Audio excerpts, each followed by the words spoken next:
네, 우리가 계속해서 9장의 이제 투 피리어드 모형을 보고 있었습니다. 여기에서는 이제 멀티 피리어드 모형으로 확장을 한다면 어, 뭐 일시적인 소득의 변화와 퍼머넌트한 소득의 변화 사이의 차이가 무엇인지 한번 비교해 보고 싶은데요. 그러니까 일시적인 소득의 변화라고 하는 것은 소득이 뭐 올해에만 혹은 이번 달에만 잠깐 증가하고 이제 없어지는, 그러니까 그러한 소득의 변화가 잠깐 나타나고 없어지는 것을 우리가 temporary change라고 이야기를 하고요. 일시적인 변화. 반면에 permanent change라고 하는 것은 소득이 뭐 예를 들어서 매달 매달 제가 받는 소득이 뭐 50만 원씩 그렇게 늘어난다. 그럼 이제 이게 permanent change라고 할 수 있습니다. 그래서 그림으로 간단하게 한번 비교해 보면 temporary change는 제 소득이 이렇게 일정할 텐데 템포러리 체인지라고 하는 것은 어느 한 시점에 소득이 이렇게 증가했다가 다시 원래대로 돌아가는 경우라고 할 수 있고요. 이게 이제 템포러리 체인지라고 할 수 있고, 퍼머넌트 체인지라고 하는 것은 소득이 이렇게 한번 증가했다가 사라지는 것이 아니고 이렇게 늘어난 소득이 계속 유지가 되는 상태를 우리가 퍼머넌트 체인지라고 할 수 있습니다. 그래서 템포러리 체인지와 퍼머넌트 체인지 사이에 어떠한 차이가 있는지 우리가 보고 싶은 것은 temporary change가 나타났을 때 소비의 변화는 어떠하고 permanent change가 나타났을 때 소비의 변화는 어떠한지를 한번 비교해 보는 것이 여기 서브섹션에서 우리가 보고 싶은 내용이고요.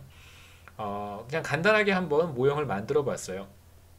효용함수는 우리가 봤던 이 기간 two period 모형에서는 이렇게 우리가 효용함수를 표현을 했었는데, 그래서 뭐 1기로부터 얻는 소비 혹은 2기로부터 얻는 소비 이렇게 표현할 수도 있고, 우리는 사실 이렇게 썼었죠. 현재 소비를 C라고 쓰고 미래 소비를 C 프라임이라고 썼습니다. 같은 의미고요.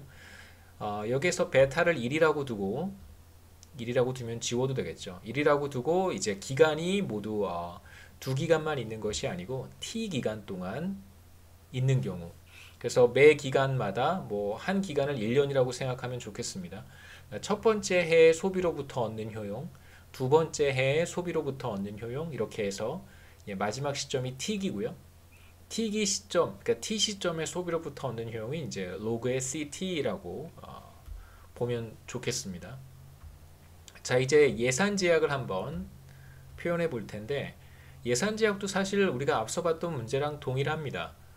어떤 의미냐면 현재의 소비와 현재의 저축, 그러니까 일기 소비와 일기의 저축이고요. 이것은 반드시 일기의 소득보다 작거나 같아야 돼요. 그래서 현재의 소비가 C1, 일기의 소비, 그 다음에 저축을 S1, 일기에 선택하는 저축의 크기이기 때문에 S1으로 표현을 했고요. 그 다음에 이제 일기에 발생하는 소득을 Y1이라고 했습니다. 그럼 2기가 되면 2기에도 소득이 발생해요. 2기의 소득이 Y2고, 저축을 1기에 했으니까 2기가 되면 이제 저축 원금과 이자가 발생하겠죠. 이제 편의상 이자율은 0%라고 했습니다. 계산의 편의를 위해서. 그러니까 원래대로 쓰면 2기의 소득은 2기에 발생하는 어떤 레이버 인컴과 그 다음에 저축으로부터 얻는 부분이 있겠죠. S1. 그러니까 1기에 S1만큼 저축을 하면 그게 2기의 소득이 될 것이고 1 플러스 R 원금과 이자가 발생할 거예요.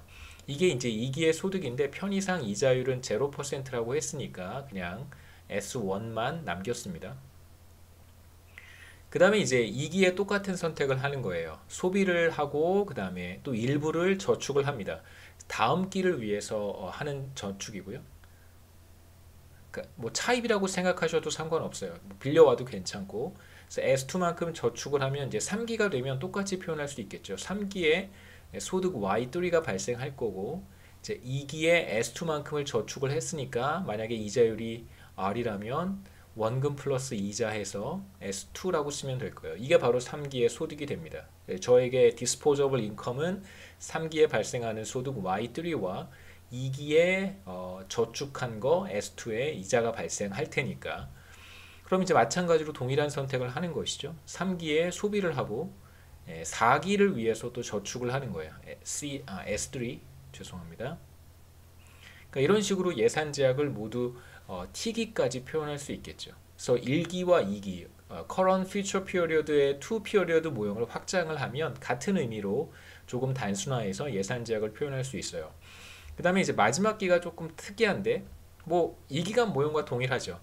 t-1기에 이만큼을 저축을 하면 이자율이 제로니까 이렇게 t기 마지막 기간입니다. 마지막 기에 소비가 되고 소비할 수 있는 소득이 되는 것이고, 마찬가지로 라이프타임의 마지막 피어리어드니까 뭐 저축을 할 이유가 없죠. 뭐 유산 상속 이런 것도 없으니까 저축을 할 이유도 없습니다. 그래서 자신의 소득, 인컴이 YT만큼 발생할 거고 전기에 저축한 거 가지고 이제 마지막 기 소비를 하겠죠. CT. 그래서 지금 예산 제약을 정리를 한번 해보면, 이렇게 한번 다시 한번 써보겠습니다. 1기의 예산 제약이 C1 소비 더하기 저축은 절대 소득보다 클 수 없다. 그냥 편의상 등호로 성립한다고 하겠습니다. 남길 이유는 없으니까요. 남기면 다 없어지는 거니까. 그 다음에 이제 2기가 되면 마찬가지로 소비와 저축을 선택을 할게요. 내가 얼마만큼 소비하고 얼마만큼 다음 기를 위해서 저축을 할 것인지 혹은 차입을 할 것인지를 결정을 합니다. 그래서 Y2 플러스 S1 이자율은 제로라고 계속해서 가정할 거고요. 그래서 2기에 저축한 것은 S1만큼 남겠죠. 이런 식으로 쭉 표현을 하면 이제 마지막 기가 됐을 마지막 T-1기에 소비, 그 다음에 다음 기를 위한 저축, 그 다음에 T-1기의 소득, 그 다음에 전기에 저축한 거 ST-2 바로 전기에 저축한 게 이렇게 넘어오겠죠. 그 다음에 마지막 기에 CT는 마지막 기는 저축을 하지 않습니다. 저축을 해봐야 그냥 소비하지 못하고 낭비하는 것과 똑같은 거니까요. 뭐 누구한테 자식한테 돌아가는 것도 아니고. 그래서 YT 그 다음에 플러스 ST-1. 그래서 이제 left hand side 끼리 다 더하고 right hand side 끼리 한번 다 더해보죠. 이렇게 쫙 더하고요. 이렇게 쫙 더하면 여전히 등호는 성립해야 됩니다. 그러면 이제 C1, C2 쭉 더해서 CT가 될 것이고요. 이게 소비의 합이 되고, 그 다음에 더하기 이쪽은 저축의 합이라고 볼 수 있겠죠. S1, S2부터 ST-1까지 있습니다. 마지막 기에는 저축을 하지 않으니까요. 이게 바로 이제 left hand side고, right hand side는 Y1부터 YT까지 쭉 더하면 되고, 마찬가지로 여기에도 전기의 한 저축이 이렇게 다음 기에 소득이 될 테니까 이렇게 있습니다. 그래서 S1부터 쭉 더하면 ST-1까지 잘리죠. 밑에 쓰겠습니다. 그래서 S1부터 마지막 기에는 저축을 하지 않으니까 ST-1까지 있어요. 그러니까 left hand side에도 S1부터 ST-1까지 합이 나오고, 그 다음에 right hand side에도 S1부터 ST-1까지 합이 나옵니다. 자, 그러면 이제 이렇게 지워주면 되겠죠. cancel out 해주면, 그러니까 예산 제약식이 의미하는 것은 소비의 합은 그러니까 C1부터 CT가 바로 소비의 합이고요. 소비의 합은 뭐와 같아야 되냐면 바로 소득의 합과 같아야 됩니다. 평생 소득의 합이겠죠, 그렇죠? 그다음에 이건 평생 소비의 합이에요. 그러니까 다시 말하면 한 사람이 평생 동안 소비하는 소비의 총량이라고 하는 것은 그 사람이 평생 동안 버는 소득의 총합과 같겠죠. 물론 이제 유산 상속을 하거나 혹은 물려받는 유산이 없다면 결과적으로 그 사람의 소비의 합은 그 사람의 소득의 합과 같아질 거예요. 물론 이제 우리가 상속의 문제라든가 뭐 증여 이런 거 생각해 보면 또 조금씩 달라질 수는 있겠지만, 그래서 우리 슬라이드로 돌아가면 제가 얻은 결과가 바로 Lifetime Budget Constraint고요. 소비의 합은 결국 소득의 합과 같다라고 하는 것을 얻었습니다. 이제 편의상 제가 소득의 합을 Y로 표현을 할 거고요. 그래서 Y1부터 YT까지의 합을 제가 편의상 대문자 Y로 표현을 하겠습니다. 평생 소득의 합이겠죠. T를 이제 대문자 Y로 표현을 하고요. 전과 똑같이 효용 극대화 문제를 한번 풀어보는 거예요. 우리가 돌아가 볼게요. 자, 이러한 효용 함수를 가정을 했기 때문에 이 효용을 어떻게 하면 극대화할 수 있을까? 그러니까 1기의 소비, 2기의 소비, 그 다음에 마지막 기의 소비까지 잘 선택을 하면 이 효용 함수 조금 복잡하지만 로그 C1 더하기 로그 C2 따따따 로그의 CT까지 이 합을 이제 극대화하는 C1, C2 등등등 CT까지 우리가 선택을 해야 되잖아요. 자, 그런데 라이프타임 버짓 컨스트레인트가 있습니다. 예산 제약이 있는 효용 극대화 문제는 라그랑지 멀티플라이어를 이용해서 다시 표현할 수 있다고 했어요. 그래서 보시면 자, 이렇게 한번 표현해 보겠습니다. 제약이 있는 효용 극대화 문제는 효용함수 이렇게 써주고요. 그 다음에 더하기 라그랑지 멀티플라이어 써주고 이쪽에 소득 빼기 소비 이렇게 하면 우리가 마치 이제 제약이 없는 극대화 문제로 표현할 수 있게 된 거죠. 이제 이걸 하나의 우리가 극대화해야 되는 함수라고 생각하면 됩니다. 그래서 효용함수는 로그의 C1 플러스 따따따 로그의 CT라고 쓰고요. 그 다음에 더하기 라그랑지 멀티플라이어의 소득을 제가 편의상 Y라고 썼습니다. 이건 이제 라이프타임 인컴이에요. Y 마이너스 소비니까 C1, C2, C3 해서 마지막까지 CT 이렇게 적어주면 이게 바로 우리가 제약이 있었던 극대화 문제를 마치 제약이 없는 또 다른 형태의 극대화 문제라고 해석을 할 수 있는 것이죠. 그래서 C1에 대해서 우리가 미분을 해보고 C2에 대해서 미분해보고 CT에 대해서도 미분해보고 마지막으로 라그랑지 멀티플라이어에 대해서도 미분을 합니다. 그리고 각각 0이라고 두는 것이죠.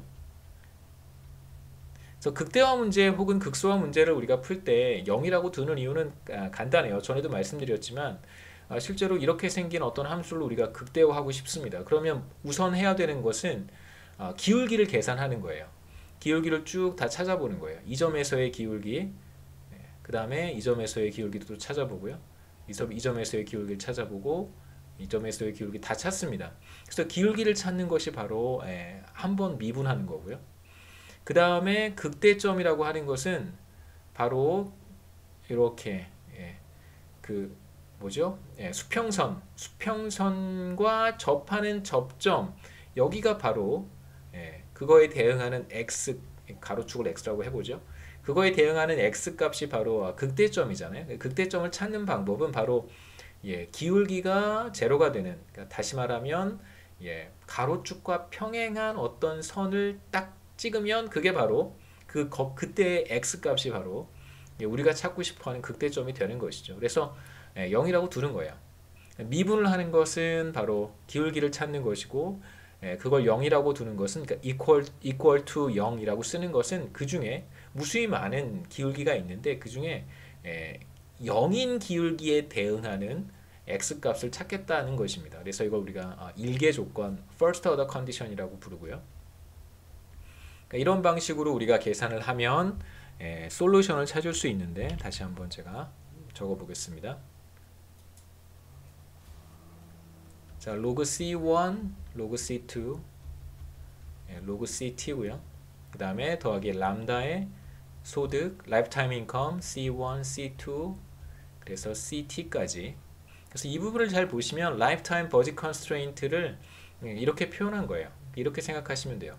C1, C2 플러스 CT는 Y잖아요. 이게 라이프타임 버짓 컨스트레인트인데 자, 여기에서 CT들을 다 오른쪽으로 넘긴 다음에 0을 띄고 이렇게 람다 안에 집어넣은 형태라고 생각하시면 됩니다. 그러니까 이런 방식으로 우리가 극대화 문제를 해결할 수 있어요. 첫 번째로 C1에 대해서 한번 미분해 보면 C1은 여기에 있고 여기에 있습니다. 그래서 로그의 x를 x에 대해서 미분하면 참고로 x에 대해서 미분하면 이제 1 over x가 된다고 했고요. 마찬가지로 로그의 C1에 대해서 미분하면 바로 1 over C1이 되겠죠. 그 다음에 여기 C1이 또 나타나요. 잘 보시면 람다 곱하기 마이너스 C1이니까 이걸 C1에 대해서 미분하면 마이너스 람다만 남겠죠. 그래서 제로. 여기 혹시 제가 한 스텝 스킵했는데 람다를 곱해 준 것이니까요. 여기 텀을 이렇게 다시 쓸 수 있어요. 이미 아시는 학생들은 넘어가시면 되고요. 제가 한 스텝 스킵했기 때문에 계산 과정을 이 라그랑지 멀티플라이어가 곱해져 있는 이 식은 이렇게도 쓸 수 있겠죠. 여기는 뭐가 같냐면 람다의 라이프타임 인컴 마이너스 람다의 C1 마이너스 람다의 C2 이렇게 풀어 써 놓을 수 있어요. 그래서 C1에 대해서 미분하면 여기 효용함수 자, 이렇게 한번 미분한 것이고요. 그 다음에 여기 C1이 또 있으니까 C1에 대해서 미분하면 이제 마이너스 람다만 남겠죠. 그 다음에 이제 0이라고 두면 이게 바로 C1에 대한 일개 조건이다 이렇게 얘기를 하고요. C2에 대해서도 한번 해보겠습니다. C2도 똑같은 형태의 효용함수니까 미분하면 1 over C2가 되고요. 그 다음에 C2가 여기 또 나오죠. 그래서 미분하면 마이너스 람다만 남아요. 0이라고 둡니다. 같은 방식으로 해보면 다 똑같아요. 문제가. 그 다음에 마지막 CT에 대해서도 해보면 똑같은 형태의 로그 효용함수니까 1 over CT가 되고 그 다음에 똑같이 여기 람다에 CT가 있습니다. CT에 대해서 미분하면 람다만 남겠죠. 그 다음에 이제 마지막으로 람다에 대해서도 미분을 합니다. 람다에 대해서 미분하면 요거 그대로 남을 것이고 y C1 C2 따따따 CT가 되고 마찬가지로 여기 이것도 0이라고 둬야 돼요. 0이라고 둡니다. 그러면 사실 우리는 문제를 다 해결한 거예요. 그래서 첫 번째 식으로부터 우리가 얻을 수 있는 표현은 1 over C1은 람다와 같다는 거고요. 이걸 반대로 뒤집었으면 람다를 분모로 보내고 C1을 이렇게 가지고 바꿔치기 할 수 있잖아요. 그렇죠? 이런 겁니다. 1 나누기 10은 이거 얘를 바꿔보겠습니다. 4 나누기 2는 별로 안 좋아. 6이라고 할까요? 6 나누기 2는 뭐와 같냐면 3과 같아요. 이건 이렇게 바꿨으면 6 나누기 3은 2와 같잖아요. 그래서 오른쪽에 있는 수와 분수의 분모와 이제 바꿔치기 할 수 있습니다. 그래서 C1과 람다를 바꿔치기 해도 등호는 여전히 성립하니까 1 over 람다 그 다음에 C1 이렇게 쓸 수 있어요. 그래서 C1은 1 over 람다다 이렇게 잘렸네요. 자 여기다 뭐라고 썼냐면 6 나누기 2는 3이다 같죠. 그렇죠? 그 다음에 3과 2를 바꿔치기 할 수 있습니다. 그러면 6 나누기 3은 2다 이렇게 말할 수 있겠죠. 그래서 이 둘은 바꿔치기 할 수 있고요. 그래서 우리가 얻은 결과는 뭐냐면 C1은 1 over 람다와 같다 라고 하는 것입니다. 지우고 다시 한번 정리를 해보죠.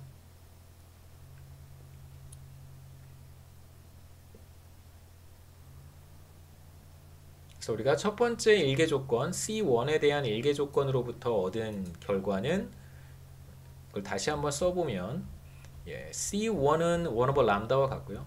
이것도 마찬가지겠죠.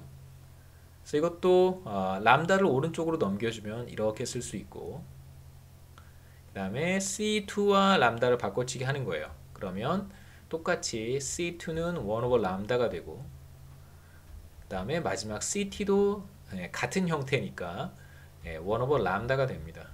그래서 우리가 여기서 얻을 수 있는 첫 번째 사실은 발견할 수 있는 첫 번째 사실은 이 간단한 문제에서 이러한 효용함수와 이러한 버짓 컨스트레인트를 가지고 있다면 첫 해부터 마지막 해까지 소비가 다 똑같다는 거예요. 모든 소비가 다 똑같습니다. 매 해마다 소비가 동일하다 라고 우리가 일단 잠정적으로 결론을 내릴 수 있겠죠. 매 시점 소비는 같아요. 그렇다면 과연 얼마만큼을 소비하는지 람다를 우리가 찾아낸다면 얼마만큼 소비하는지를 우리가 이야기할 수 있겠죠.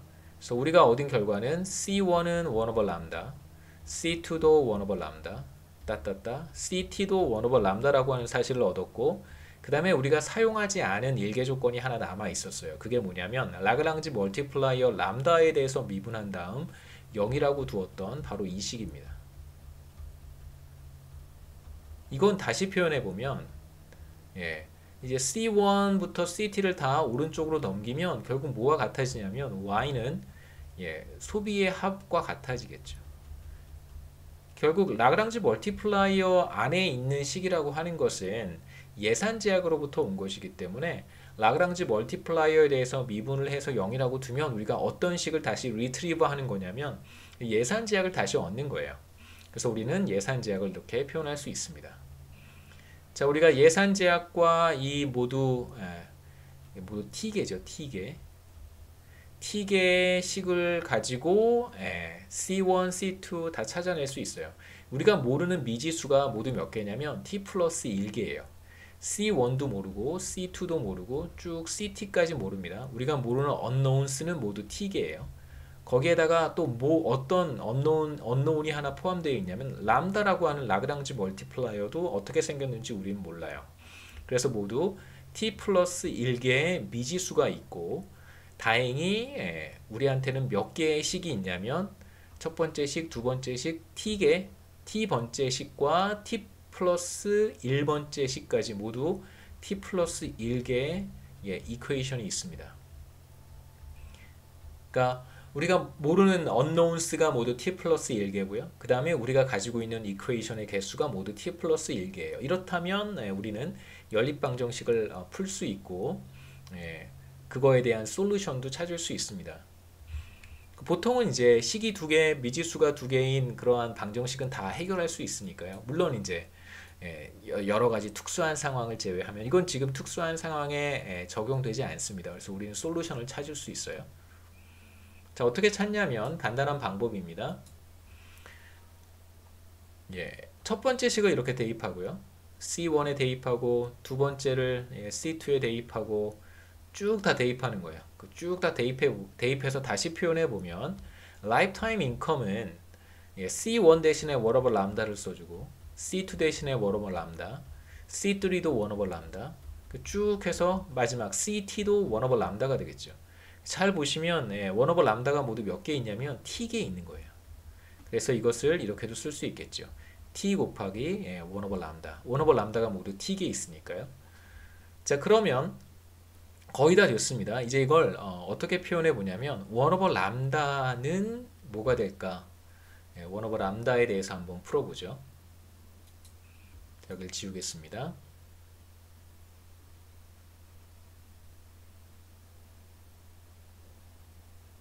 C1, C2부터 CT까지 이것을 모두 예산 제약에 대입을 해서 얻은 결과는 바로 Y는 1 over 람다가 t개 있다는 것이고요.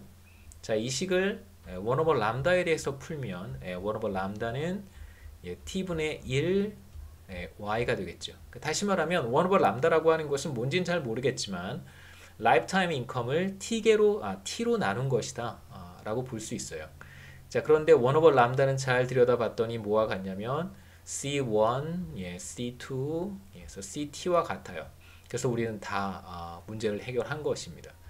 첫 번째, 일기의 소비가 바로 라이프타임 인컴의 t분의 1만큼이고요. 마찬가지로 C2도 그렇고요. C2도 1 over 람다니까 라이프타임 인컴의 t분의 1, 그 다음에 C3도 마찬가지고, 그래서 CT도 라이프타임 인컴의 t분의 1만큼을 소비하는 것이다, 이렇게 얘기할 수 있습니다. 그래서 돌아가 보죠, 슬라이드로. 그래서 우리가 얻은 결과가 바로 이것입니다. 라이프타임 인컴의 t분의 1. 여기서 t라고 하는 것은 생존 기간이에요. 그러니까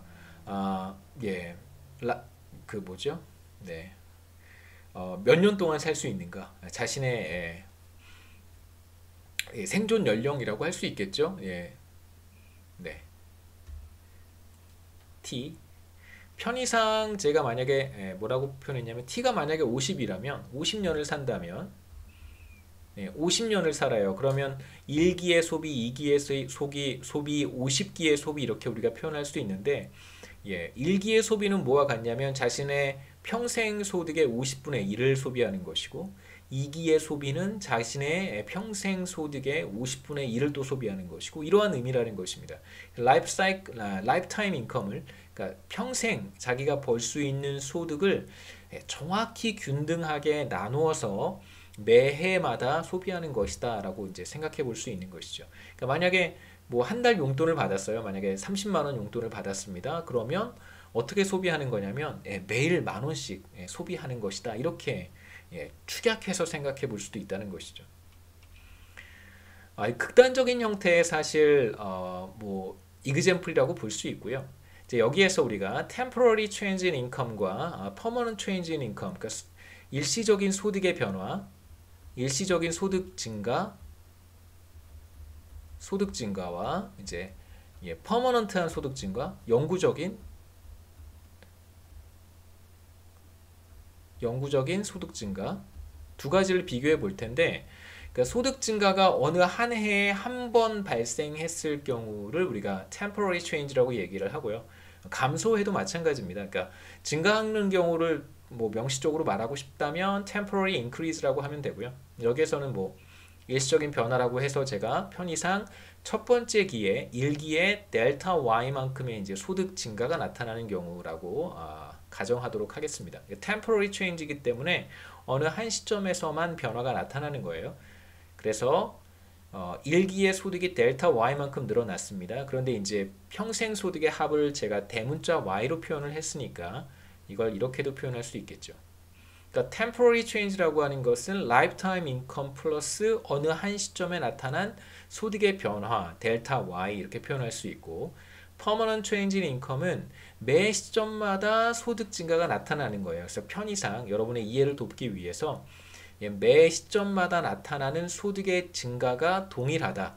그래서 1기에도 델타 Y만큼 소득이 늘어나고요. 2기에도 델타 Y만큼 늘어나고 그래서 매 시점 늘어나는 소득이 늘어나는데 늘어나는 정도는 동일하다라고 가정을 해보죠.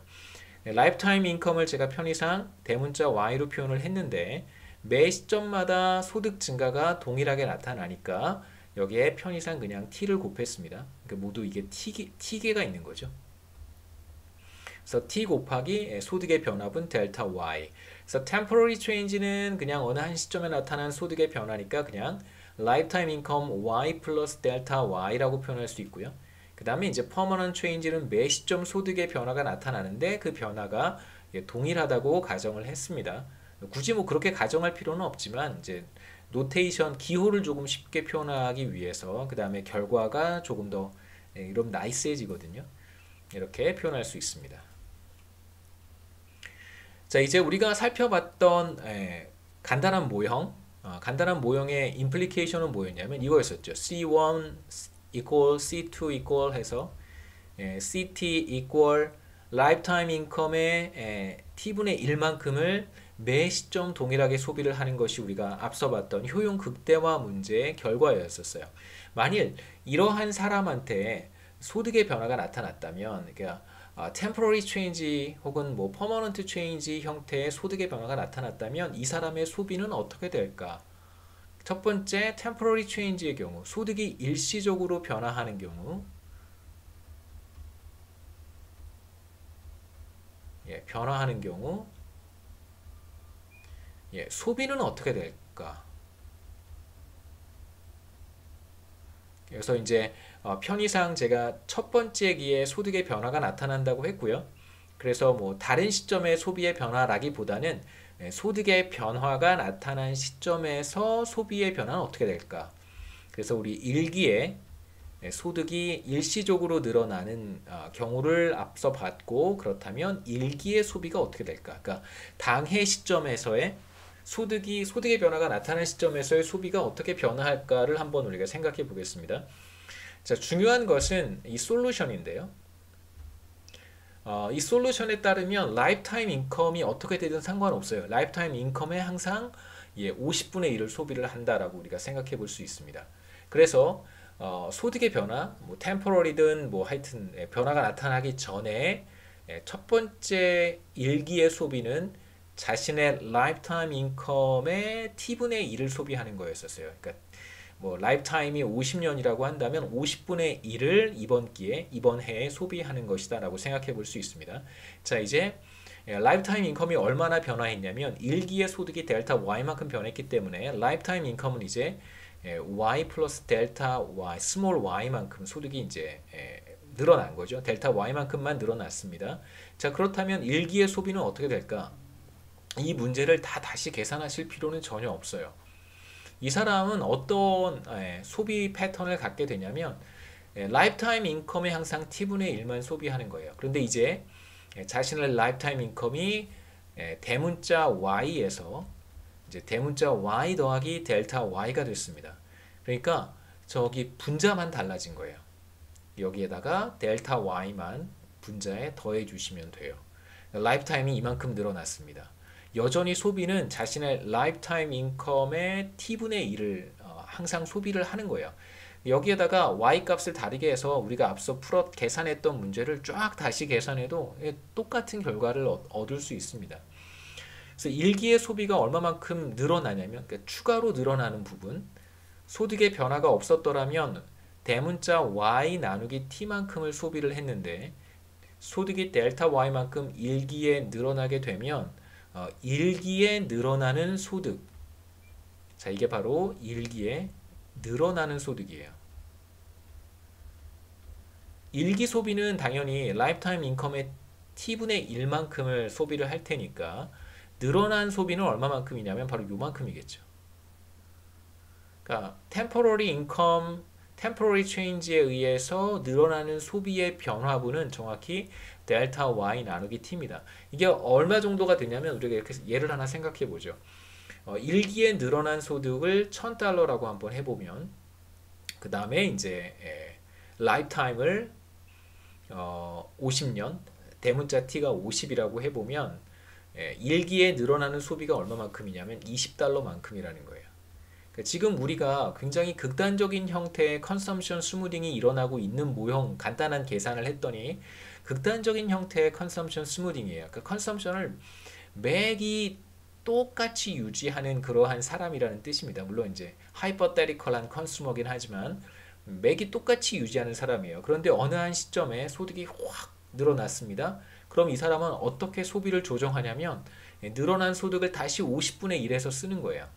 그러니까 지금 $1000만큼 어느 한 시점에 소득이 늘어났잖아요. 이거 50분의 1 하면 $20입니다. 그러니까 20%가 아니죠. $20죠. 50분의 1 하면 $20예요. 그러니까 $20를 50기간 동안 균일하게 나누어서 쓰는 거예요. 똑같이 나누어서 $50만큼을 더 쓰는 것입니다. 그러니까 극단적인 형태의 사실 컨섬션 스무딩이긴 하지만 우선 우리가 본 모형의 임플리케이션은 이렇다는 거예요. 그러니까 일시적인 소득의 증가, 소득의 변화가 나타났을 때 뭐 우리가 지금 보는 형태의 소비자는 늘어난 소득을 그 해에 다 소비하는 것이 아니라 아주 조금, 여기서 비율로 계산해 보면 $1000에 $20니까 이건 대략 5%밖에 안 되는 거죠. 그렇죠? 네. 5%예요. 맞나요? $1000에 10%면 $100고 100달러에 5분의 1이 $20니까 2%네요. 2%. 죄송합니다. 계산이 느려서. 그러니까 실제로 늘어난 소득의 2%만 소비 증가로 이루어진다는 것이죠. 굉장히 미미한 거예요. 우리가 지금 보는 간단한 셋업에서는 그렇습니다. 두 번째로 만약에 소득의 변화가 퍼머넌트하게 나타난다면 아까 이제 간단하게 그림을 그렸었는데 우리가 지금 본 temporary income change는 자기 소득이 이렇게 쭉 일정하다고 한번 해보죠. 그런데 첫 번째 기회에 소득이 이렇게 확 늘어나고 다시 소득의 변화는 없는 그런 상황이고요. 이게 첫 번째 temporary change고 permanent change는 소득이 이렇게 일정한데 소득의 흐름입니다.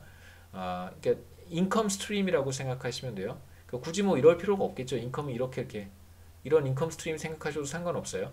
그런데 매 시점 소득이 증가해요. 증가하고 또 똑같이 증가하는 거예요. 매 시점 델타 Y만큼 소득이 쭉 늘어났다. 이렇게 생각하시면 됩니다. 자, 그렇다면 퍼머넌트 체인지에 대해서는 우리가 무슨 얘기를 할 수 있을까? 소득이 퍼머넌트하게 증가한다면 그렇다면 소비는 어떻게 될까? 자, 이제 퍼머넌트 인컴 체인지의 경우에는 라이프타임 인컴이 Y에서 어떻게 달라지냐면 매 시점마다 델타 Y가 늘어난 거잖아요. 그래서 델타 Y에다가 제가 T를 곱했습니다. 그러니까 50년 동안 소득이 델타 Y만큼 다 늘어난 거예요. 쭉 이렇게 다 늘어난 거예요. 자, 그렇다면 1기의 소비는 당연히 1기의 소비, 2기의 소비 다 동일하단 말이에요. 소득의 변화가 나타나기 전에는 Y를 T로 나눈 만큼을 소비를 했어요. 그렇다면 소득의 변화가 나타난 이후에도 똑같아요. 라이프타임 인컴의 T분의 1만큼을 소비를 하는 사람이에요. 마찬가지로 소득의 변화가 나타난 다음에 다시 한번 여러분 효용극대화 문제를 풀어보시면 결과는 똑같습니다. 자, 그러면 이게 바로 1기의 소비가 될 텐데 1기부터 소득이 퍼머넌트하게 늘어났으니까요. 이제 우리 관심사는 앞에 temporary change in income에서와 마찬가지로 일기의 소비가 어떻게 변화했는지를 한번 살펴보고 비교해 보는 것이 목적입니다. 만약에 소득이 퍼머넌트하게 늘어났다면 과연 일기 소비는 얼마나 추가로 늘어날까? 소득 변화가 없었을 때의 소비는 Y 나누기 T였고요. 이제 소득의 변화가 퍼머넌트하게 발생했을 때 일기의 소비는 이거란 말이에요. 그렇다면 추가로 늘어난 소비가 바로 자, 요만큼은 소득이 늘어나기 전에 소비 수준이었고 소득 증가로 인해서 변화한 일기의 소비가 이만큼이에요. 델타 Y 곱하기 T를 다시 T로 나눈 것입니다. 그렇다면 퍼머넌트 인컴 체인지에 따라서 늘어난 소비가 바로 델타 Y와 같아지겠죠. 그렇죠? 일기의 소비가 얼마나 늘었냐면 이만큼 추가로 늘었으니까 분자에도 T가 있고 분모에도 T가 있습니다. 그래서 델타 Y만큼 추가로 늘어난 거예요. 그러니까 똑같은 예를 한번 생각해 보시면 어느 한 시점에 소득이 $1,000만큼 딱 늘어난 다음에 그 다음부터는 싹 사라져 버리는 경우와 달리 이 경우는 매 시점마다 이제 소득이 $1,000씩 늘어난 거예요. 그렇다면 이 사람의 일기 소비는 어떻게 반응하냐면 늘어난 소득을 다 소비하는 것이죠. 늘어난 소득을 모두 소비합니다. 늘어난 소득만큼 소비가 증가해요. 당연하겠죠. 이건 뭐 굉장히 당연한 겁니다. 앞으로 제가 연봉이 지금보다 1,000만 원 계속 올라가요. 그랬으면 정말 좋겠습니다. 연봉 1,000만 원 좀 적나요? 1억, 연봉 1억, 추가로 연봉 1억을 제가 매년 더 받는다. 제 직장으로 제 친구들 중에 요즘 그 KDI에 일하는 친구들이 몇 명 있는데 제가 아는 사람도 이제 친구도 있고 아는 사람도 있고 최근에 그 대기업 임원으로 이동한 사람들이 있습니다. 그래서 왜 옮겼는지는 저도 잘 모르겠어요. 그러니까 뭐 개인의 선호니까 그런 직장을 선호했으니까 이제 옮긴 건데, 뭐 그 친구들 KDI 있을 때도 사실 저보다 연봉이 높죠. 요즘 여러분 교수들 연봉 그렇게 많이 받지 못합니다. 기업체에 있는 사람들과 비교해도 많이 받지 못하고요. 물론 이제 KDI 있을 때도 저보다 몇 천만 원 연봉이 더 높은데 뭐 한 4천만 원 정도 더 받죠. 저보다 한 3천에서 4천 정도 더 받았는데 이제 거기에서 다시 임원으로 가게 되면 다시 거기에서 그 친구는 저보다 이미 조금 더 받고 있었는데 다시 거기에서 한 1억 정도 더 받게 되는 그런 임금 상승 효과가 있을 거예요. 자, 만약 그렇게 된다면 그 사람은 그 친구는 라이프타임 인컴에서 봤을 때 매년 1억씩 늘어난 거니까 그 친구의 소비는 우리 이론에 따르면 우리 티오리에 따르면 그 친구의 소비는 매해 1억씩 아마 늘어날 거예요. 그러니까 뭐 어떤 형태로 늘어나는지는 잘 모르겠습니다만 뭐 주택 구입의 형태로 일어날 수도 있겠죠. 굉장히 좋은 동네에 굉장히 좋은 주택을 구입하는 형태로 나타날 수 있고 물론 이제 컨섬션 스무딩을 사실 그렇게 하는 거니까요. 물론 주택을 구입하는 거면 그러면 지금 다 소비를 확 해버리고 다음 기부터는 소비를 안 하는 거 아닙니까? 라고 질문하실 수도 있는데요. 사실 우리가 주택을 구입하는 행위 자체는 사실 상당히 많은 목돈을 처음에 지불하는 것 같지만 우리가 그렇게도 생각해 볼 수 있어요. 뭐 보통은 자신이 현금을 내고 집을 산다고 보지는 않고 대부분 대출을 받아서 집을 구입하니까 그런 경우를 생각해 본다면 처음에 목돈을 지불한다고 하더라도 그 대출 그 다음에 주택 서비스를 뭐 매일매일 뭐 사실 집을 먹는 건 아니니까요. 집을 소비하는 건 아니니까 주택이 제공하는 주거 서비스를 사실 우리가 소비를 하는 건데 뭐 어쩌다가 이런 얘기까지 나왔죠. 여하튼 소득의 증가가 다 소비의 증가로 이어질 수 있는 경우를 주변에서 지금 보고 있습니다. 그래서 왜 이런 특히나 어려운 상황에 그런 결정을 했을까 좀 궁금해요. 그래서 다른 친구들하고 그 얘기를 좀 해보는데 저도 좀 다 이해를 좀 못하는 분위기인 것 같아요. 그러니까 개인의 결정이니까 존중하는데 좀 이해하기는 어려운 뭐 그렇습니다. 그래서 우리가 이제 여기에서 간단하게 정리하고 넘어갈 것은 permanent income hypothesis고요. 뭐 평생 뭐 영구소득가설 이렇게 불러도 괜찮고요. 뭐 항상소득가설 뭐 다 좋습니다. 항상소득, 그러니까 퍼머넌트를 항상이라고 번역하는 거죠. 소득 가설 혹은 뭐 영구 소득 가설, 예, 영구한 거니까요. 이터널 한 거예요. 이터널. 퍼머넌트를 이제 영구라고 번역하기도 합니다. 그래서 PIH라고 줄여서 부르기도 하는데요. 이제 Permanent Income Hypothesis라고 하는 것은 현재 소비에 주된 영향을 미치는 것이 바로 뭐라는 거예요. 우리가 앞서 계산했듯이 C1을 Lifetime Income의 T분의 1만큼을 소비를 하니까 사실상 중요한 것은 Y1이 중요한 것도 아니고 그러니까 Temporary Income Change인 델타 Y 같은 것들이 중요한 것이 아니라 바로 Lifetime Income이라고 하는 것이죠. 그렇죠?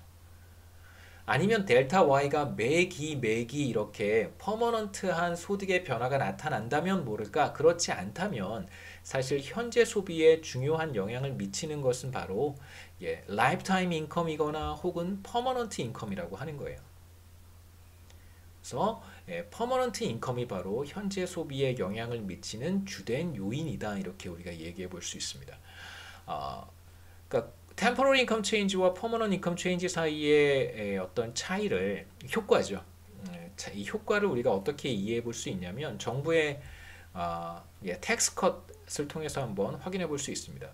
그러니까 정부가 세금을 감면해 주는 제도를 시행할 수 있는데 세금을 감면해 주는 것이죠. 세금을 감면해 주는데 올해 한번 반짝 세금을 깎아주고 내년부터 그냥 똑같이 세금을 받을 수 있어요. 그게 이제 보통 정부가 한국 정부가 시행하는 정책입니다. 그래서 세금을 뭐 이렇게 쭉 뭐 사람마다 이제 뭐 세금의 세 부담이 다르겠지만 뭐 어떤 사람의 경우에 세금을 이렇게 쭉 내고 있어요. 내고 있다가 이제 어느 한 해에 세금이 쭉 줄어드는 거죠. 그런 다음에 다시 세금을 또 일정하게 내야 될 수도 있습니다. 자, 이런 경우라면 세 부담이 일시적으로 줄었으니까 세금을 부담하는 사람 입장에서 보면 이 시기에 템포러리하게 인컴이 증가한 거예요.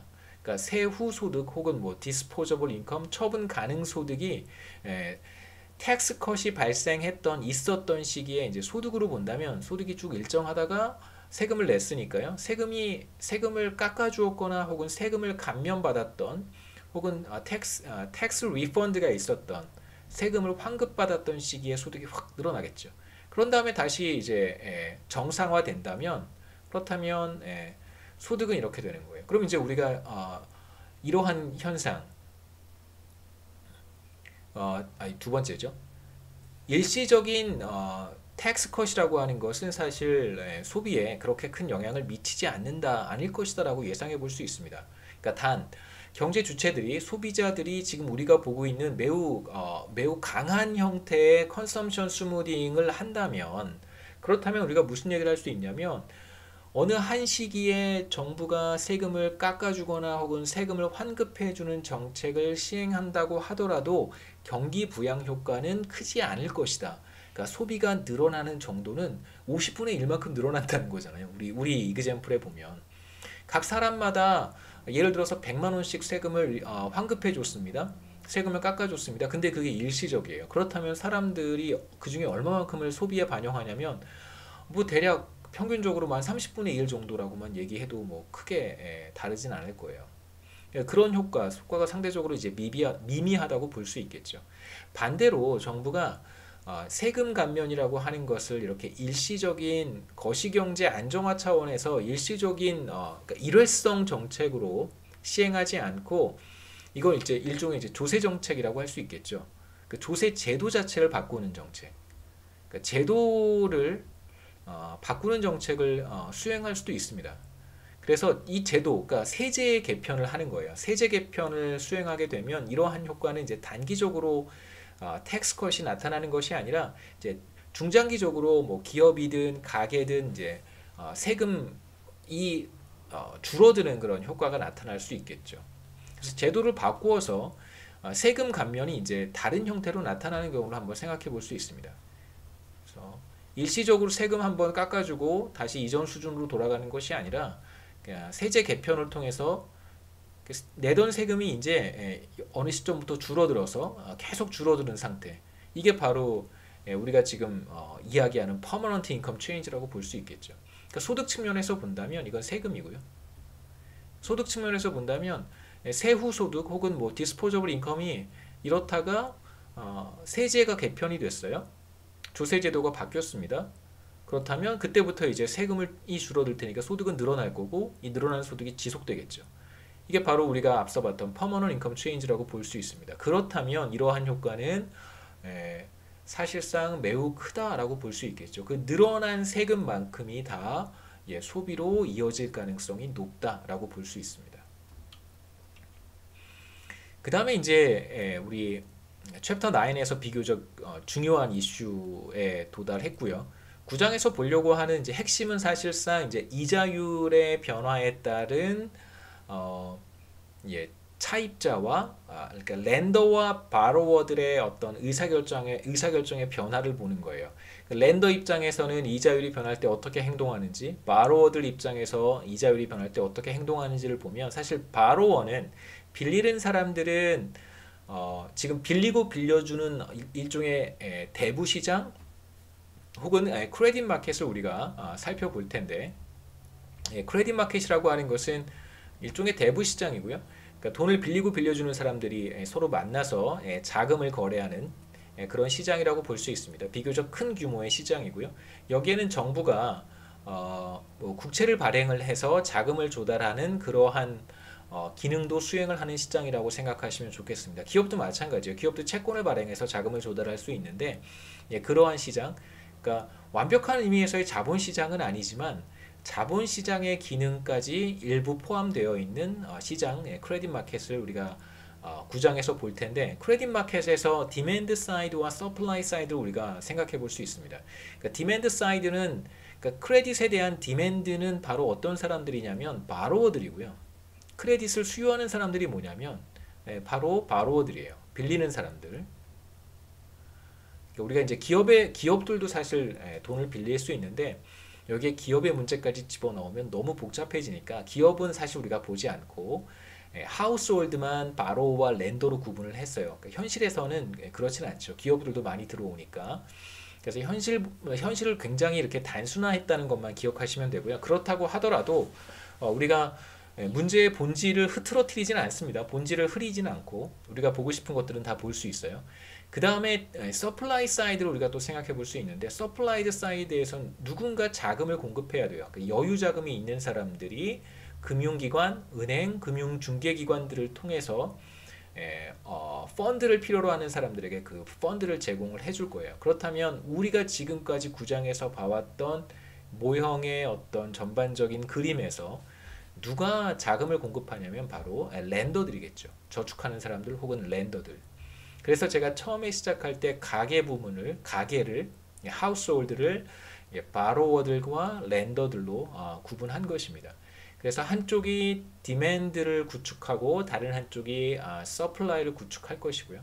자, 만일 정부가 크레딧 마켓에 들어온다면 당연히 뭐 서플라이 사이드로 들어올 수도 있고 디맨드 사이드로 들어올 수도 있는데 지금 우리는 여기에서 정부가 디맨드 사이드로 들어온다라고 볼 것입니다. 왜냐하면 지금과 같은 상황, 현재 상황, 정부가 정부 수입보다 더 많은 리소스를 사용하고 있어요. 1차, 2차, 3차, 4차 추경을 단행을 했고 재난지원금도 나누어 줬고 1차 재난지원금, 2차 때는 이제 선별적 재난지원금 나누어 줬습니다. 그렇다면 정부의 수입보다 훨씬 더 많은 규모의 정부 지출을 집행을 한 것인데 그렇다면 적자 재정이고요.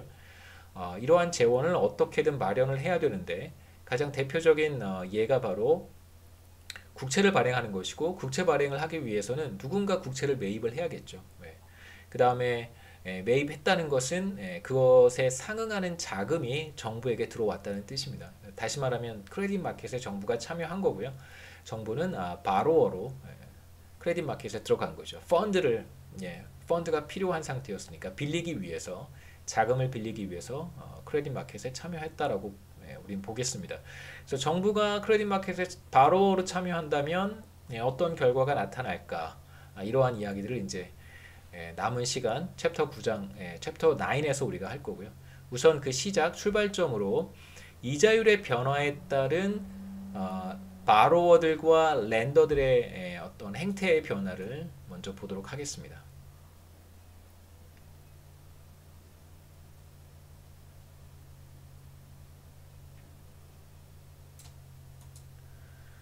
네, 먼저 이자율이 상승하는 경우를 한번 생각해 보죠. 네, 최초에 처음에 우리가 이기간 모형의 이제 예산 제약, 예산선을 표현을 할 때 이렇게 표현을 했었습니다. 한번 돌아가 볼까요?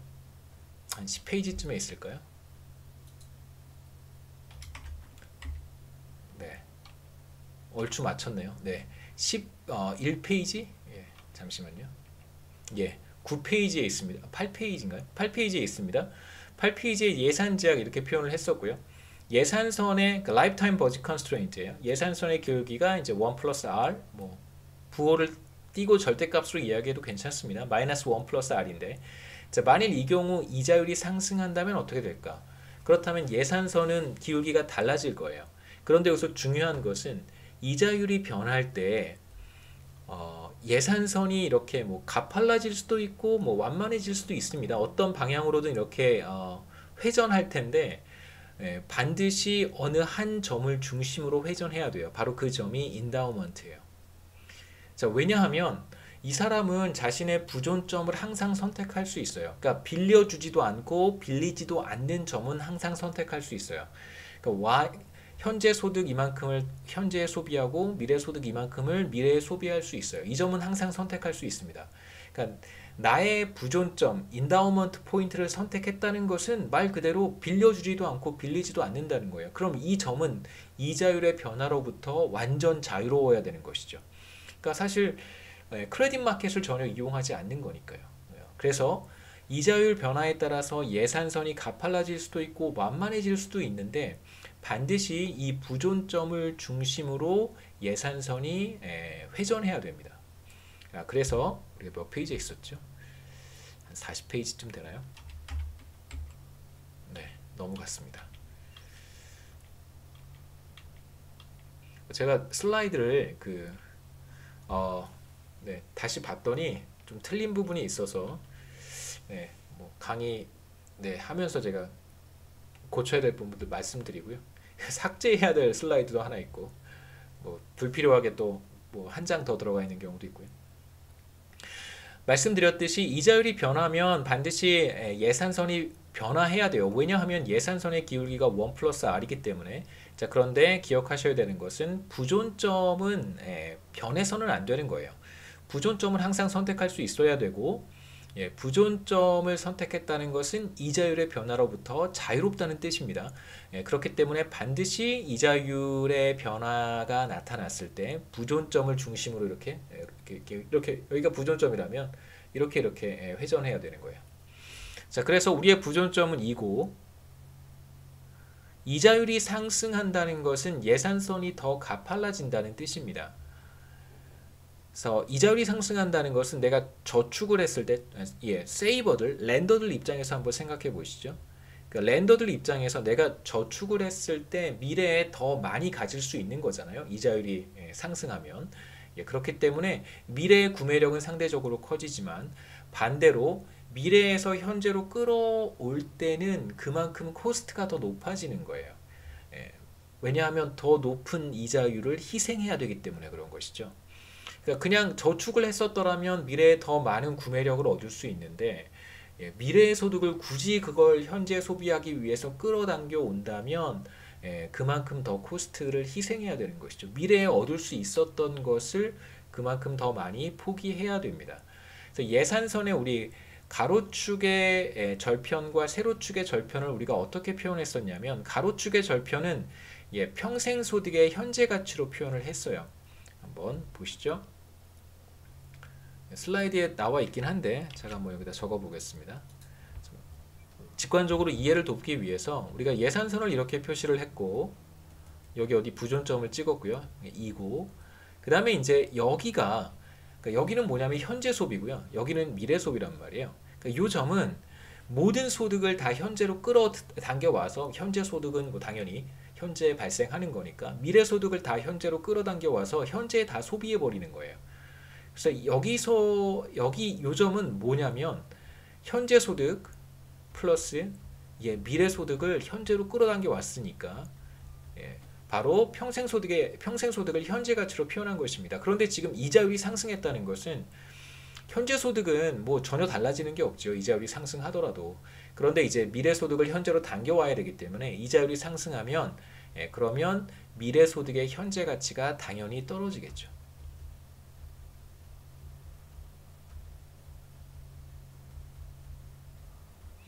자, 그래서 가로축의 절편은 전보다 작은 값을 가질 거예요.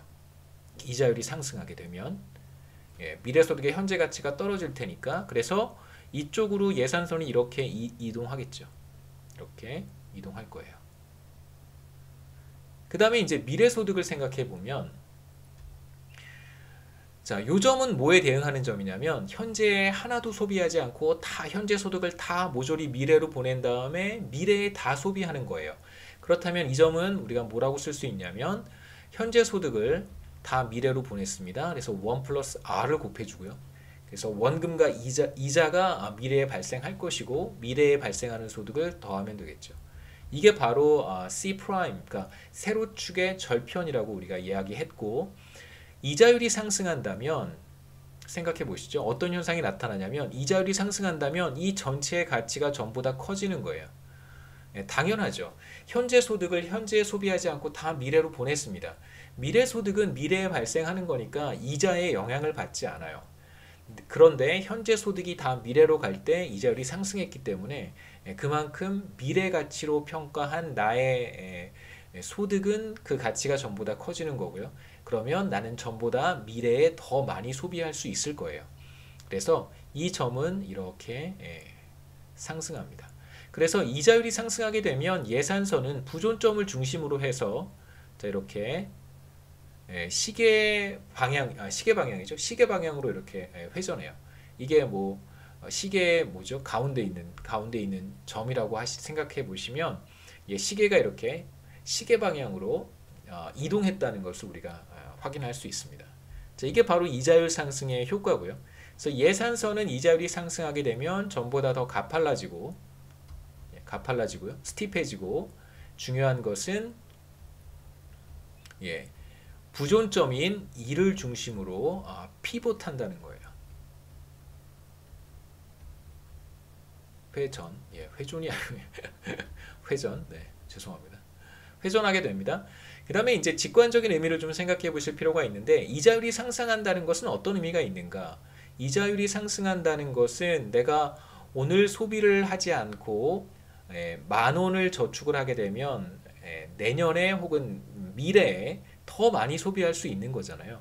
이제 그걸 제가 알고 있어요. 이자율이 상승해서 미래에 더 많이 소비할 수 있는 걸 알고 있어요. 그럼에도 불구하고 내가 오늘 소비한다면 그건 다른 말로 하면 더 많은 희생을 감수한 거죠.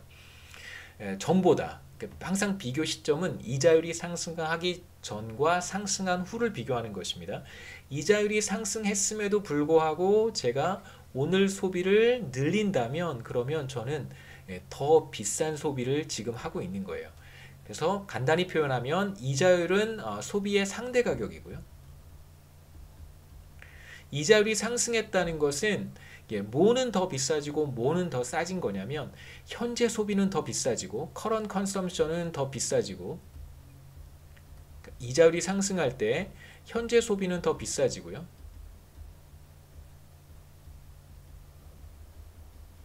미래 소비는 상대적으로 더 싸지는 거예요.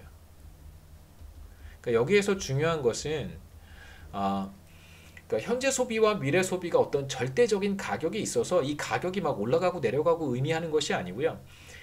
현재 소비와 미래 소비 이 둘 사이의 가격 비율만 보는 거예요. 그러니까 현재 소비가 얼마고 미래 소비가 얼마다 이렇게 얘기하지 않습니다. 다만 현재 소비가 미래 소비보다 더 비싸졌느냐 덜 비싸졌느냐 그 얘기를 하는 거예요.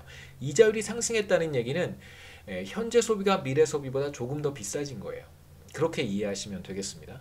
그래서 당연히 이자율이 상승해서 현재 소비가 더 비싸진다면 사람들은 어떤 선택을 할까요? 현재 소비, 비싼 건 적게 쓰고 상대적으로 싼 거는 많이 소비하는 게 우리가 미시경제학이든 경제학 원론이든 심지어 거시경제학에서도 그런 얘기를 하는 것입니다. 당연히 비싼 현재 소비를 줄이고 상대적으로 싼 미래 소비를 늘리겠죠. 자, 이제 우리의 관심사는 이러한 변화가 나타났을 때 바로워들의 행동의 변화와 렌더들의 행동의 변화를 이제 구분해서 다른 패턴으로 나타날 거예요. 구분해서 살펴보고 이 둘이 각각 무수히 많은 렌더들이 크레딧 마켓에서 서플라이어가 되고 무수히 많은 바로어들이 크레딧 마켓에서 디맨더가 된다면 디맨드 하는 사람들이 된다면 그렇다면 우리가 크레딧 마켓에서 균형에 대한 이야기까지 서플라이 커브와 디맨드 커브를 우리가 도출해내고 그 도출해낸 디맨드 커브와 서플라이 커브를 이용해서 크레딧 마켓에 대한 균형 얘기도 우리가 할 수 있습니다. 이거 똑같은 슬라이드예요. 지워버리시고요. 네. 스킵하겠습니다. 첫 번째 우리가 렌더들의 경우를 살펴볼 텐데 우리가 앞서 컨섬션 리저 초이스에서도 봤듯이 인컴 이펙트와 서브스티튜션 이펙트를 나눠서 살펴봤었어요. 여기에서도 마찬가지로 렌더와 바로어의 경우에 소득 효과, 그러니까 이자율의 변화에 따른 소득 효과와 대체 효과를 구분을 하고 소득 효과에 따른 렌더니까 저축의 크기가 어떻게 변화하는지 그 다음에 대체 효과에 따른 저축의 크기는 또 어떻게 반응하는지 변화하는지를 이제 순서대로 보도록 하겠습니다. 자, 먼저 렌더의 케이스는 이자율이 상승하기 전에 이게 바로 점선이 예산선이고요. 부존점은 2입니다. 자, 이 사람은 이자율이 상승하기 전에 어떤 점을 선택한다고 제가 가정했냐면 이 점을 선택하고 있었어요. 그래서 C0 스타와 C0 프라임 스타를 선택하고 있었습니다. 자, 이러한 상황에서 이자율이 상승했어요. 그러면 부존점을 중심으로 해서 예산선이 더 스티프해지겠죠. 그래서 이자율 상승에 따른 예산선이 바로 직선입니다. 검은색 직선의 형태로 이렇게 예산선이 더 스티프해질 거예요. 그러면 우리가 지금 보고 있는 렌더는 현재 소비와 미래 소비를 조정을 하겠죠. 이자율이 상승했기 때문에 저는 편의상 어떤 점을 선택했냐면 더 바깥쪽에 있는 무차별 곡선과 접하는 접점을 그냥 하나 찍어 봤는데 어떤 의도를 가지고 찍었어요. 그 의도는 제가 조금 이따 설명해 드리겠습니다. 그래서 이 점을 찍었는데 이 점의 특징을 결과적으로 살펴보면 현재 소비는 줄어들었어요. 비교해 보시면 C0 스타에서 C1 스타로 현재 소비는 줄어들었습니다. 제가 일부러 이런 점을 찍은 거예요. 그 다음에 미래 소비는 늘어나도록 제가 선택한다고 가정을 한 거예요. 미래 소비는 늘어났고 그러니까 C'은 늘어났고 이자율이 상승해서 예산선이 더 스티프해졌을 때 그냥 무차별 곡선과 접하는 한 점을 그냥 찍었는데 뭐 어느 점이나 찍을 수 있겠죠. 그런데 이제 어떤 것을 염두에 두고 찍었냐면 현재 소비는 줄어들고 미래 소비는 늘어나는 방향으로 선택을 하도록 제가 만들었습니다. 자, 왜 그렇게 했는지는 제가 이제 차근차근 말씀을 드릴게요. 우선 예산선이 전보다 더 가팔라졌습니다. 우리가 앞서 컨섬션 리저 초이스, 그러니까 원 피리어드 모형에서도 봤듯이 원 피리어드 모형에서의 예산선의 기울기는 사실 임금과 같았어요. 임금의 변화에 따라서 우리가 대체 효과와 소득 효과를 이야기할 수 있었습니다. 그래서 임금의 상승에 따른 여가의 가격 상승 이런 얘기들을 쭉 하면서 상대적으로 비싸진 여가를 적게 소비하고 상대적으로 싼 소비를 더 많이 소비하는 뭐 이런 이제 설명들을 했었죠. 마찬가지 이야기들을 동일하게 여기에도 적용할 수 있습니다. 여기에서는 이자율이 상승함에 따라서 뭐가 상대적으로 비싸지고 뭐가 상대적으로 싸지냐면 현재 소비는 상대적으로 비싸지고요. 현재 소비 이건 상대 가격으로 표현해 본다면 현재 소비는 이렇게 제가 화살표로 이렇게 표시한 건 현재 소비의 상대 가격이 상승했다는 뜻이고 그 다음에 미래 소비의 상대 가격은 오히려 하락한 것이겠죠. 자, 이러한 변화가 나타난 거예요. 이제 여기서 substitution effect, 대체 효과를 먼저 살펴볼 텐데 대체 효과가 바로 이 붉은색 예산선입니다. 자, 첫 번째 대체 효과인데요. 대체 효과를 간단하게 말씀드리면 비싼 거 적게 소비하고 싼 거 많이 소비하는 거예요. 상대적으로 비싸진 것은 적게 소비하고 소비량을 줄이고 상대적으로 싸진 것은 소비량을 늘리는 게 바로 대체 효과입니다. 자, 그런데 반드시 이제 우리가 고정시켜야 되는 것은 이때 사실 소득의 변화가 나타날 수 있잖아요. 그러니까 이게 무슨 뜻이냐면 이자율이 상승했습니다. 지금 이 사람은 저축을 하는 렌더예요. 저축하는 사람인데 지금 이자율이 상승했어요. 그러면 나의 행동을 바꾸지 않더라도 오늘의 소비와 내일의 소비와 저축의 양, 내가 얼마만큼 저축할지, 그러니까 가만히 있어도 어떤 변화가 나타나냐면 자연스럽게 소득이 늘어나는 현상이 나타나잖아요. 그러니까 현재 소비도 바꾸지 않고 저축도 바꾸지 않았어요. 당연히 미래 소비도 바뀌지 않아요. 그런데 미래 소비 바뀌죠. 죄송합니다. 현재 소비 변하지 않고 저축도 바꾸지 않았어요. 그런데 다음 기가 되면 이자율이 상승했기 때문에 당연히 내가 저축한 것이 변하지 않았더라도 이자율이 상승했으니까 이자 소득이 더 늘어나겠죠. 그럼 당연히 미래의 소비는 더 늘어나게 됩니다.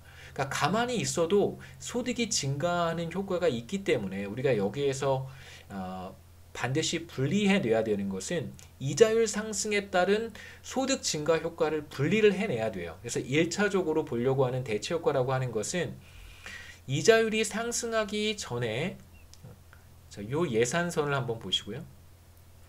이자율이 상승하기 전에 최초에 이 사람은 어떤 점을 선택했냐면 여기 L0라고 하는 점을 선택을 했었어요. 그렇죠? 이 점이 바로 이 점입니다. 왼쪽 그림에서 L0고요.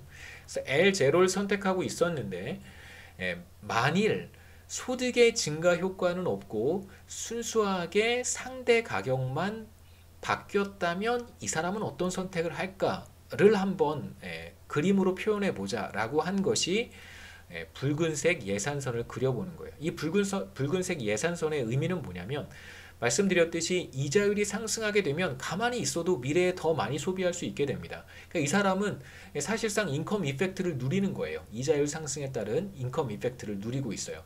그거를 분리해내기 위해서 최초의 무차별 곡선과 최초의 선택이 L0죠. 최초의 무차별 곡선과 접하는 새로운 예산선을 하나 그려보는데 이 예산선은 바로 더 높은 이자율을 보여주는 예산선을 한번 그려보는 것입니다.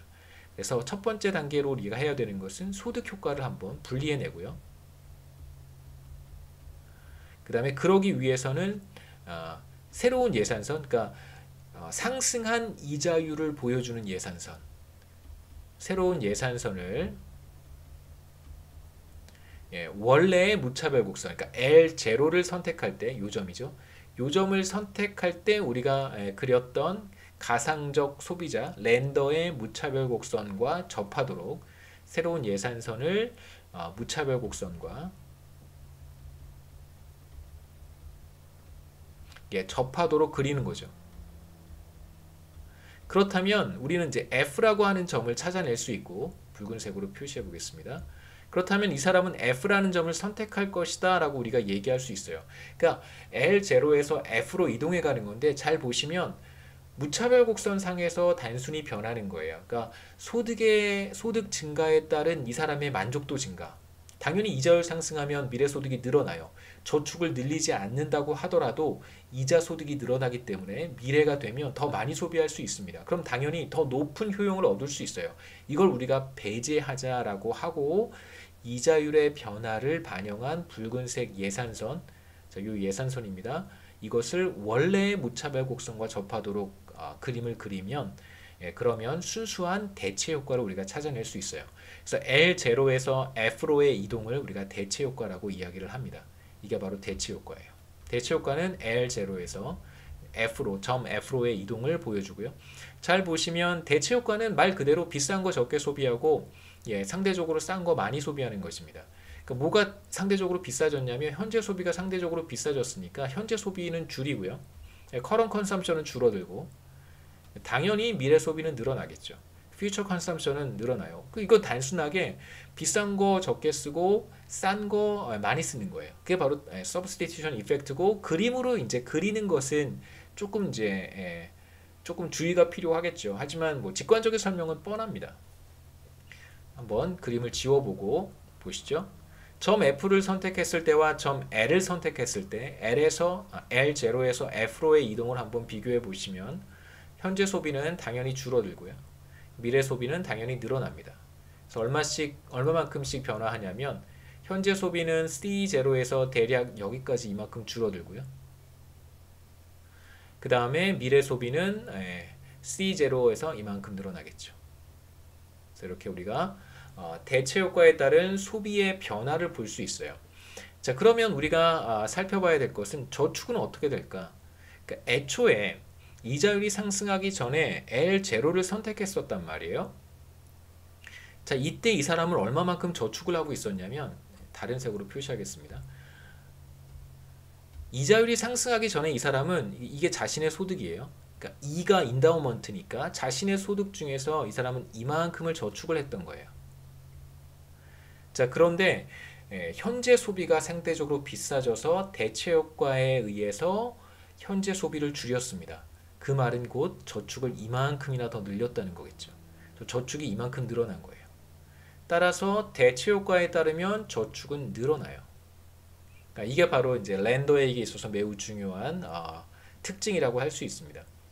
그 다음에 이제 인컴 이펙트는 뻔하죠. 인컴 이펙트는 아까도 말씀드렸지만 이자율이 상승하게 되면 아무것도 하지 않아도 당연히 미래 소득이 늘어나잖아요. 네, 저축에 따른 이자 소득이 발생하니까 미래 소득이 당연히 늘어나게 되고 그러니까 Y 프라임이 늘어난다는 뜻이 아니라 저축을 통해서 전보다 더 많이 미래에 소비할 수 있다는 뜻입니다. 그렇게 되면 당연히 미래에 더 행복해지고요. 그림에서의 인컴 이펙트는 바로 점 F에서 L1으로의 이동을 의미를 해요.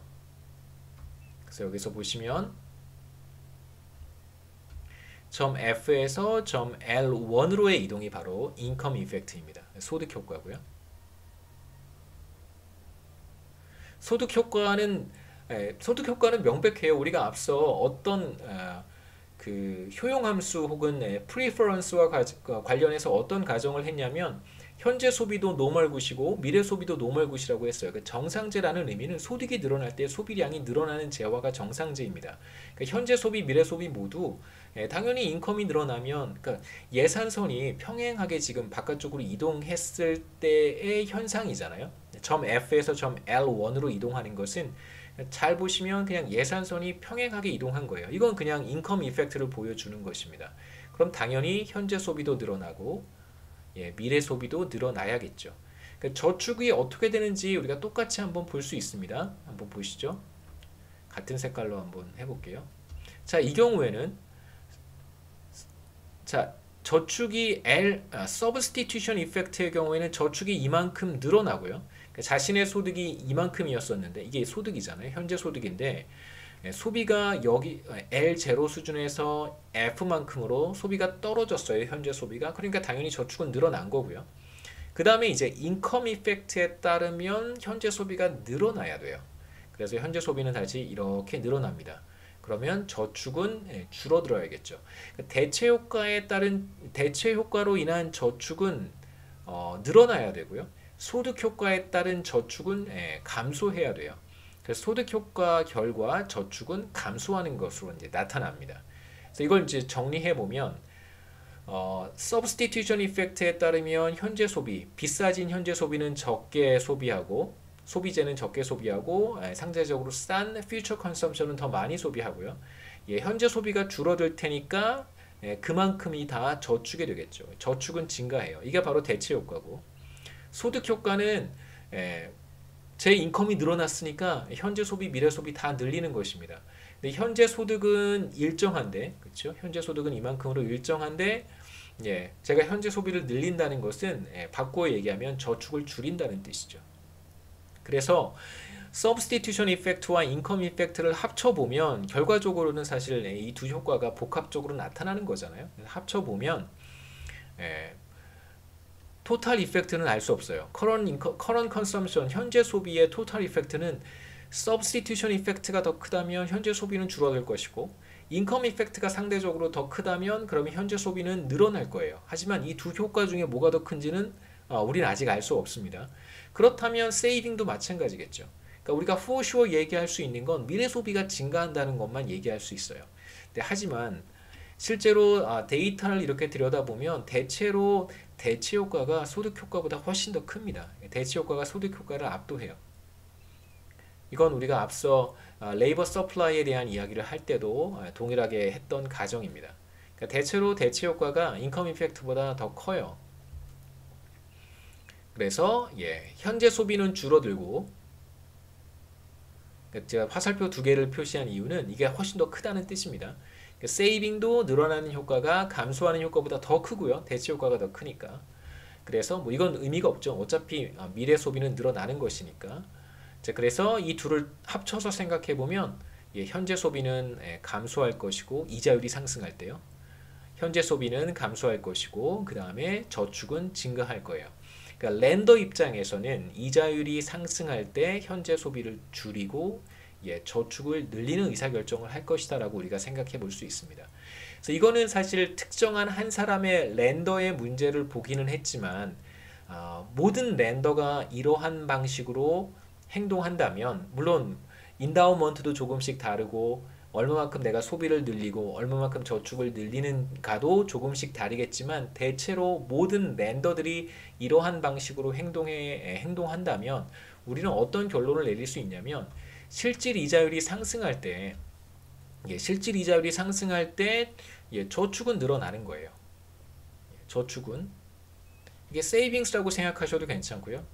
결국은 금융기관, 금융중개기관들이 렌더들의 세이빙을 가지고 수익을 얻기 위해 누군가에게 빌려주는 거니까요. 일종의 뭐 미들맨 혹은 매치메이커 이런 기능을 수행하는 것이니까 우리가 세이빙스를 뭐 혹은 론이나 크레딧으로 같은 크레딧이라고 하는 같은 의미로 사용하려고 합니다.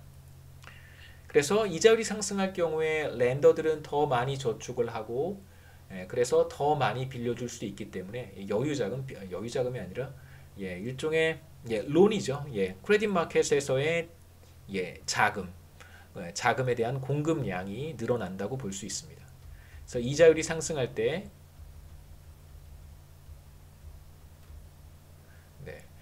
신용시장에서 대부시장 혹은 신용시장에서 자본시장이라고 얘기해도 크게 틀리지는 않아요. 뭐 정확하진 않지만 신용시장에서 대부시장의 신용시장의 신용 공급량이 늘어난다라고 볼 수 있겠죠. 저축이 늘어나니까요. 이게 우리가 렌더의 문제로부터 사실은 이제 렌더의 문제로부터 출발을 했습니다. 이자율 변화에 따른 효과, 렌더가 어떻게 반응하는지 이제 한 사람의 렌더가 아니라 무수히 많은 렌더가 이러한 패턴의 의사결정을 하게 될 것이고요. 그렇다면 우리는 크레딧 마켓에서 크레딧 서플라이 커브라고 하는 크레딧 공급 곡선, 뭐 크레딧 서플라이 커브라고 하는 하나의 이제 시장의 마켓을 구성하는 이제 서플라이 사이드에 대한 이야기를 할 수 있는 것이죠. 반대로 이자율이 떨어지면 이제 행동 패턴은 또 달라질 테니까요.